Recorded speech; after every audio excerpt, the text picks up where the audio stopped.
Welcome back to Temple Emanu. This week, as we slog through the winter, we are reading the Torah portion Beshalach. Beshalach is the Torah portion of great triumph and great disaster. Parsha opens with the children of Israel at the shore of the sea, waiting for God to rescue them, as Pharaoh's army has now pursued them to the shore of the Red Sea and is about to annihilate them because Pharaoh has once again changed his mind, even after the Exodus, and decides that he wants to get his Hebrew slaves back. Of course, the story is then continued with the miraculous splitting of the sea, which opens a discussion about what miracles really are. Are they events, occurrences that were clocked into the universe?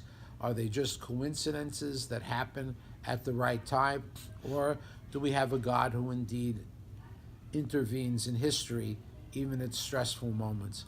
Of course, coming out of the sea, we have Moses' famous poem, Az Yashir Moshe, as Moses sang in a wonderful poem, this victory poem about how the Hebrews got through safely, how Pharaoh's army was drowned.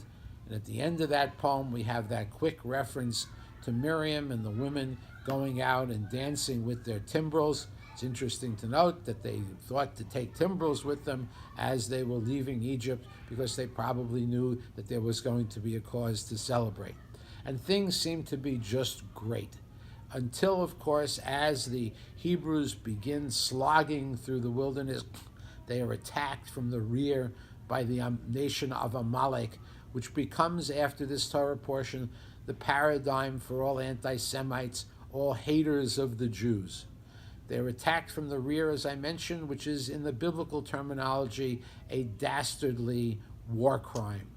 And of course, we defeat them, but at the very end of the Parsha, Moses says that Amalek will be wiped out, and God basically says that there will be a hand on the throne of God, a limitation on the throne of God forever, thanks to Amalek. And of course, we know that Amalek then becomes the progenitor of Haman in the Purim story, enemies during the rest of the biblical period.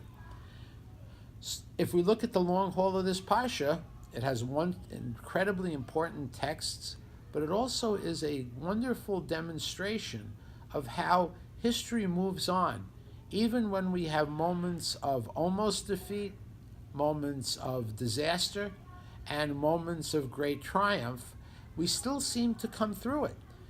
This certainly happened to our biblical ancestors, and it certainly is the story of a great deal of Jewish history. Great triumphs, great successes, things of which we are rightfully proud, and also terrible, terrible disasters. Our faith is based on the idea that we understand what Rudyard Kipling said, that triumph and disaster are both impostors, that what we really seek to do is remain loyal to God and to the people of Israel, even though from moment to moment things may seem splendid or they may seem absolutely horrible.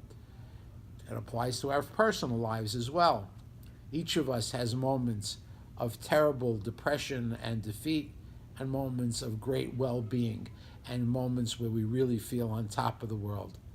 Our tradition teaches us, particularly with this Parsha, to understand them, as Kipling said, as impostors, and as things that only are moment-to-moment representations of the long haul, of the eventual success that we will have personally as well as nationally, thanks to God's protection. Shabbat Shalom.